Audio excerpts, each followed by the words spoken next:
কথায় বলে সুখ দুঃখ চক্রাকারে ঘুরতে থাকে, তাই হবে হয়তো। কিন্তু রূপকথার ক্ষেত্রে এই সুখ দুঃখের চক্র খানিকটা টাল খাওয়া।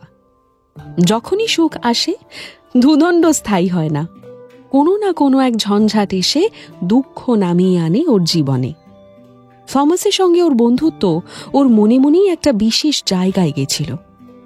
আসলে রক্তের সম্পর্ক যত যাই হয়ে যাক, দিনের শেষে রক্তের সম্পর্ক, সেগুলো যেমন হারিয়েও যায় না, পেতেও খুব একটা কসরত করতে হয় না। জন্মাবার সাথে সাথেই মামা কিংবা জ্যাঠা নির্ধারণ হয়ে যায়। মানুষকে জীবনে যা অর্জন করতে হয় তা হলো ভালোবাসা আর বন্ধুত্ব। আর এই বিদেশ বিভুঁয়ে কারোর কোনো সাহায্য ছাড়া থমাসের মতো একটা বন্ধু জোটাতে পেরে রূপকথার খুবই আনন্দ হয়েছিল। কিন্তু ওই যে আনন্দ তার বেশি দিন টেকে না। হঠাৎ একদিন ওর শিফট চলাকালীন থমাসকে পাশের ঘরে নিয়ে যায় কজনে। তার প্রায় মিনিট 15 মধ্যে একটা পুলিশ ভ্যান আসে। সেদিন আর থমাসকে দেখতে পায়নি রূপকথা। পরের দিনেও আর আসেনি থমাস। ওর সাথেই কাজ করা বাকি জার্মানদের নিজস্ব কানাঘুষো ও শুনতে পেয়েছিল। তাতে যতটুকু বুঝেছিল, থমাস চুরি করতে গিয়ে ধরা পড়েছে। পৃথিবীর সবথেকে কঠিন বস্তু হল নারীদের বিশ্বাস। তা পাওয়া যেমন কঠিন, একবার পেলে তা আবার সহজে ভাঙে না। রূপকথার কখনোই থমাসকে চোর মনে হয়নি। শিপিং কোম্পানি কিংবা পুলিশ কাছারি ও বোঝে না। ওর মনে হয়নি একটাই মানে, থমাস চুরি করেনি। কিন্তু বিচার ব্যবস্থায় তো আর রূপকথার হাত নেই। তাই থমাস আর কাজে এলো না। প্রতিদিনই কাজ করতে গিয়ে থমাসের কথা ভাবত রূপকথা। থমাসের বাড়িতে মা আছে, বোন আছে। থমাস একমাত্র আর্নিং মেম্বার। থমাসের এই অবস্থার পর কিভাবে আছে তারা, সেই নিয়েও দুশ্চিন্তা হতো। যে কাজ ও ভীষণ উৎসাহে করছিল, তাতেই যেন কেমন বিষাদ ঘিরে ধরল। অনির্বাণ ইউনিভার্সিটি বেরিয়ে যাওয়ার বেশ কয়েক ঘন্টা পরে কাজে বেরোতো রূপকথা। চলেও আসতো অনির্বাণ আসার আগে। হঠাৎ একদিন কাজে বেরোলো না রূপকথা। বাস এসে দরজার সামনে কয়েকবার হর্ন মারল। অপেক্ষা করতে করতে চলে গেল বাস। পরের দিনও একই অবস্থা। কিন্তু অনির্বাণকে সে কথা জানালো না পর্যন্ত। কি বা বলবেও, থমাসের জন্য কাজে যাচ্ছে না। যে কাজের গল্পে কদিন আগেও মশগুল হয়ে থাকতো, আজ সে কাজই ভালো লাগছে না, এটা তো বলা যায় না। বলার মতো কিছু পেল না বলেই বলল না হয়তো। সবকিছুর এমন যুক্তি খোঁজা যায় না। রূপকথার কাছেই তো যুক্তি ছিল না কোনো, স্রেফ একটা ভালো লাগছে না ছাড়া। একদিন পোস্টম্যান এসে কলিং বেল বাজিয়ে ওর নামে একটা চিঠি দিয়ে গেল। চিঠি খুলে রূপকথা দেখল টার্মিনেশন, চাকরিটা আর নেই। ভালোই হয়েছে ভেবে রেখে দিল চিঠিটা নিজের কাছে। অনির্বাণ ফিরে এসে সেদিনই জিজ্ঞেস করল, কাজ কেমন চলছে তোমার? রূপকথা কি বলবে ভেবে পাচ্ছিল না। সত্যি বলার এই একমাত্র সুযোগ ছিল, তবুও বলতে পারল না। আমতা আমতা করে বলল, কেমন আবার? ভালোই ভালোই চলছে। মিথ্যেটা তুমি ভালো করে বলতে পারো না রূপকথা, সে চেষ্টা করো না। মানে কি মিথ্যে? তুমি নাকি গত কয়েকদিন ধরে যাচ্ছ না কাজে? না, যাচ্ছি না। একই ছাদের নিচে থাকি আমরা, এই কথাটা আমায় বললে না তুমি? কি বলতাম?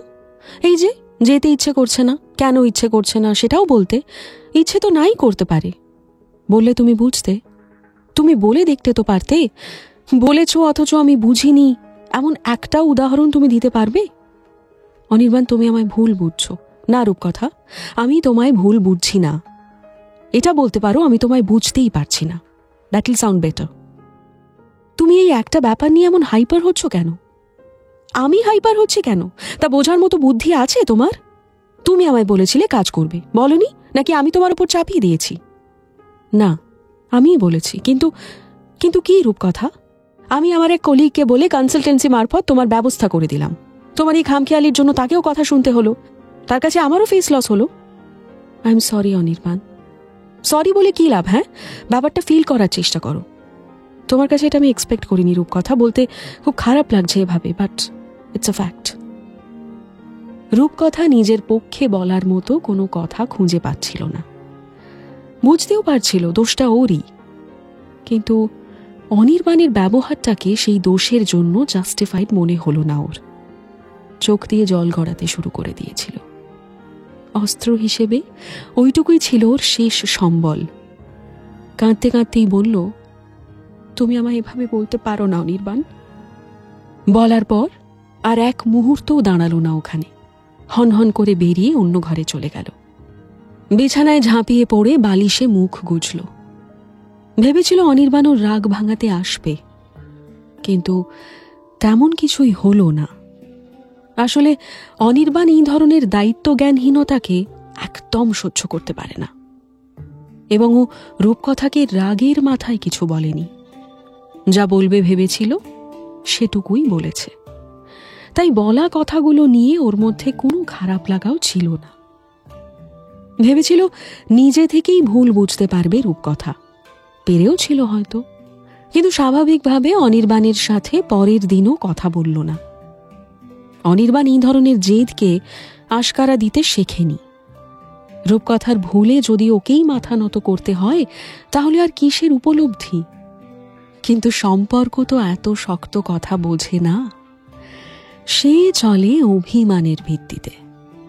কথার অভাবে দুজনের মধ্যে এই অভিমানের পাহাড়ই উঠতে শুরু করলো, কিন্তু তার গতি মোটেই স্বাভাবিক ছিল না। রূপকথার হাতে এখন কোনো কাজ নেই, সংসার চালানোর জন্য বিন্দুমাত্র চিন্তাও তাকে করতে হয় না।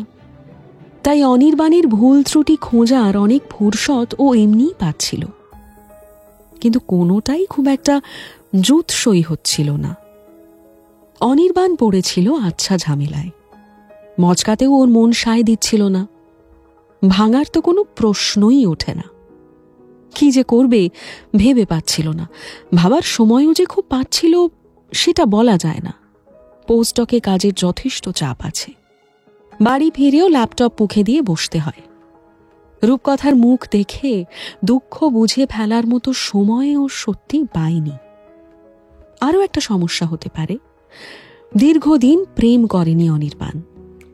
শেষ প্রেমটিও কলেজের ফার্স্ট ইয়ারে হবে হয়তো। অনির্বাণ প্রথম থেকেই ক্যারিয়ার নিয়ে ভীষণ সিরিয়াস ছিল।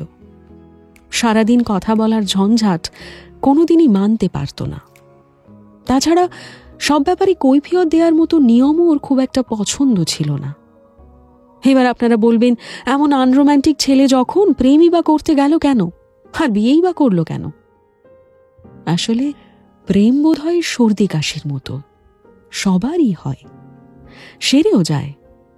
দূর থেকে দেখে ভালো লাগা, বুকের মধ্যে খেলে যাওয়া বিদ্যুতের ঝলক, ঠোঁটে লেগে থাকা হাসির কারণ, সেসব খুঁজতে গিয়ে নাজেহাল হওয়া, এটা তো বয়সের দোষ। আর বিয়ের ক্ষেত্রে ব্যাপারটা অনেকটাই পারিবারিক। বাবা মা হয়তো সরাসরি বংশের প্রদীপের কথা বলতে পারে না, তাই তার আগে বিয়ে নামের এই সলতে পাকিয়ে দেয়। কিন্তু তাতে যে এমন গ্যাড়াকল পেকে যেতে পারে সে সম্ভাবনার কথা তারা ভাবে না। কিংবা এ এক প্রতিশোধ স্পৃহাও হতে পারে।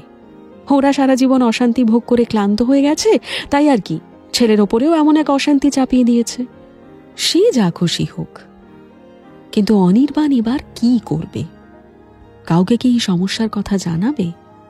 কাকেই বা বলবে? কি বা বলবে? বউ অন্য ঘরে ঘুমোয়, কৌটো করে চাল মাপার মতো মেপে মেপে কথা বলে। এ কি আর বলার মতো কথা? আপনারাই বলুন।